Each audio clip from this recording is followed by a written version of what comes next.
Hi everybody, welcome to this video.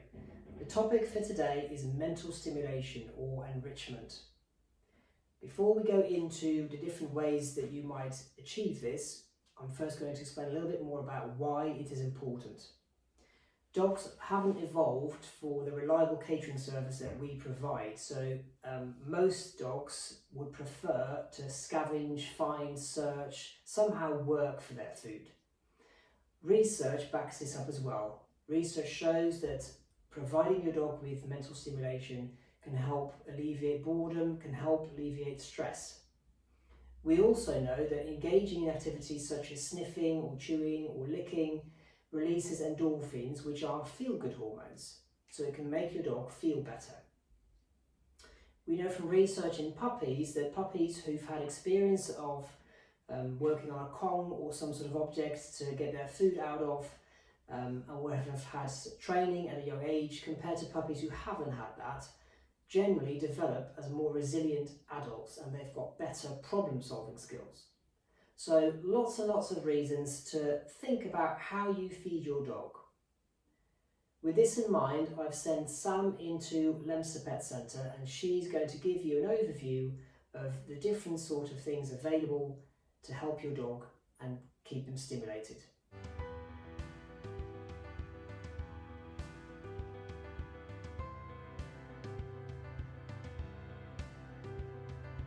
It's Sam here from All Positive Dog Services. I am at Lotus Pet Centre today. We thought we'd do a little bit of a post on enrichment.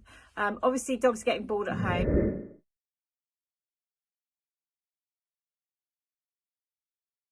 So most of you have seen posts that we've done before on Keymaps. So we've got a range of Keymaps, different ones. Okay, there we go. There's a deluxe. That's actually my favourite. This one's really good because you can really mush it down in there. These are nice and hard as well, so that those dogs that you're worried about that will chew the normal small silicone ones that are like that, the harder ones are much better for them, especially if you're trying to do a little bit of separation because you're at home with the dogs all the time and you want to pop them into a different room with something to do. The harder ones are really good because obviously you can then safely leave them on their own, unless they're a really big chewer, then they may even chew that one. Okay, so the sorts of things that you can pop into the Keymaps, obviously this one is like a puppy soother one for really little puppies, and you can see that there's lots of teeth in there that you can smush the food into. We also have the Licky Bowl.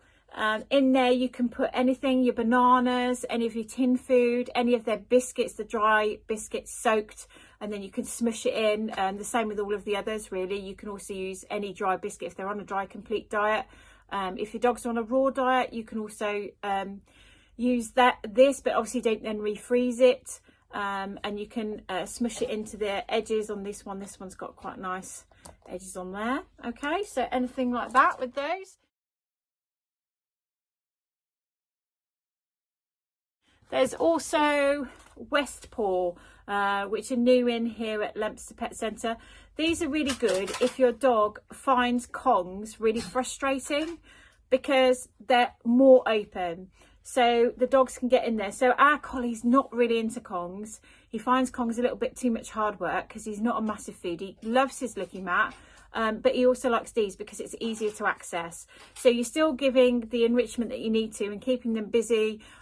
We normally pop some of his biscuits in there, a bit of banana, and then we might put that in the freezer, and then it's a bit of a lollipop. So there are all ideas like that. Or you can use a little teaspoon of the dog-friendly peanut butter with their biscuit, mix it all together. It all depends on how you feed your dog and what you feed your dog, how you can use them.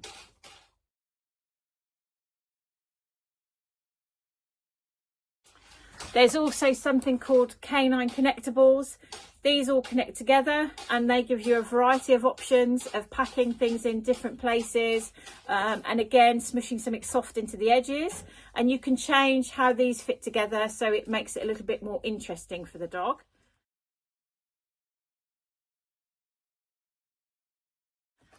And I'm sure some of you have seen these. So these are the snakes. And again, you can pack in there. You could use that for the dry biscuit again and pop it in there so that it gets the dog thinking about how and working about how to get the food out and gives them an enrichment game to keep them occupied. And that helps if you're trying to get cooking done, or you're trying to do something, or you're trying to encourage the dog to be on its own a little bit, and maybe give an activity to keep itself occupied while you're busy with something else. Okay, we've also got things like the Lotus from Kong, where it's got all little pockets and it fits together like a flower, and then the dog has to open it out, and you can put their dry biscuit or a few dog treats into the middle section there. You've got the Kong tilts, which again you can feed them the dry biscuit. That tilts around, and it takes them a lot longer to eat it. You can also just use that with a few dog treats. Be careful obviously about feeding too much extra. You want to try and give your dog a balanced diet, and obviously with the limited exercise we don't want to put on too much weight, so try and use their own biscuits where you can. Sorry if I keep disappearing, I'm reaching for the toys. So this one is a new one out by Kong. It's the Kong Rewards, and it's basically an activity ball idea. We've got that one, yep, and the activity ball, and also an egg. There's also a Kong wobbler, which we're out of stock of, we sold out, so we are getting some more of those, and that's a similar idea to that, where they have to tip it to get their food out. It's all about making them work for their diet to try and give them something to do and keep them more occupied than normal.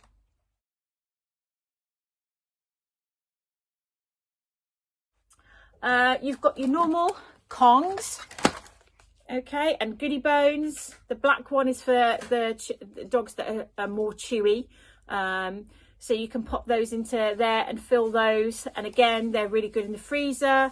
You can also pop these in the dishwasher afterwards. There's a little ball that you can fit bones into. The Kong also do the quests, the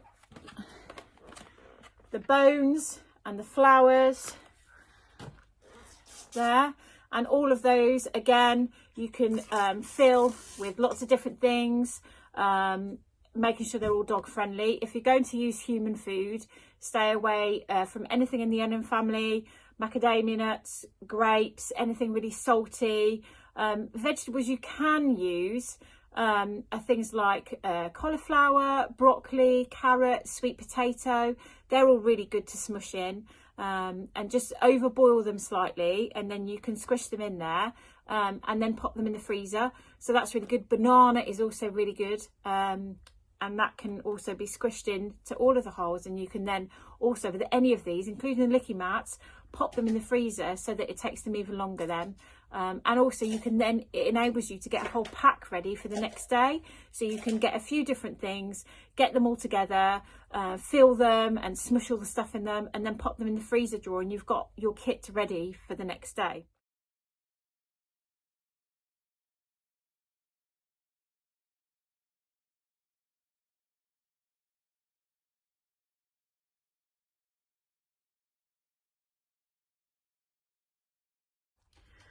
And then we have the dog games. So there are also lots of different options for dog games at the moment. There we are. Okay, and we've got a variety of dog games in, so it might be a nice idea. A lot of these you can change them around, make them harder, and they're a really good idea at the moment to be feeding the dog with. Or giving them just a little activity with a little portion of their food, so that they're then working for it and having to think. Try and make sure that if your dog is not used to them, pick an easy one to start off with, because if it's too difficult, they'll get frustrated. It's okay for them to get frustrated to a point, but you don't want them to get too frustrated, because then they'll just find it boring and they'll just get disinterested. Sometimes with some dogs, if it's too difficult, they just lose interest. So yeah, it's a good idea to pitch a game, and we can help with advising that here at the pet shop.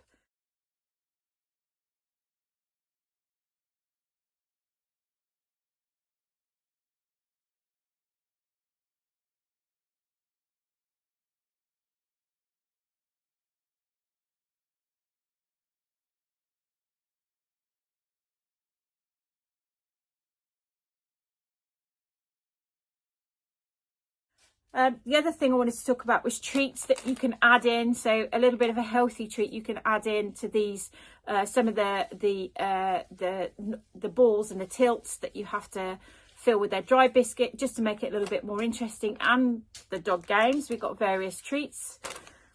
We've got the goat, and they come in kangaroo and lots of different flavours.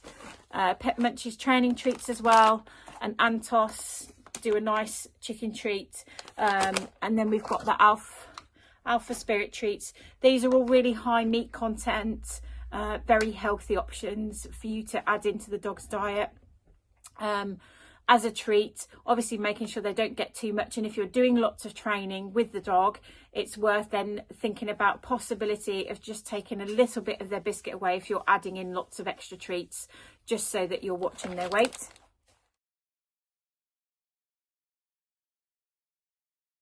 So Mighty Mutts, they do like a, I don't think, there you go. They do like a hard sort of stick that you can pop things in. And they also do a nice sort of funnel. And with that one, you can actually get quite a lot, and it spins round on the floor. So that as the dogs are licking, there's a bit of interaction there. And it's also quite thick for those that like chewing. They might not be able to get through that as quick, but again, nothing's chew proof really.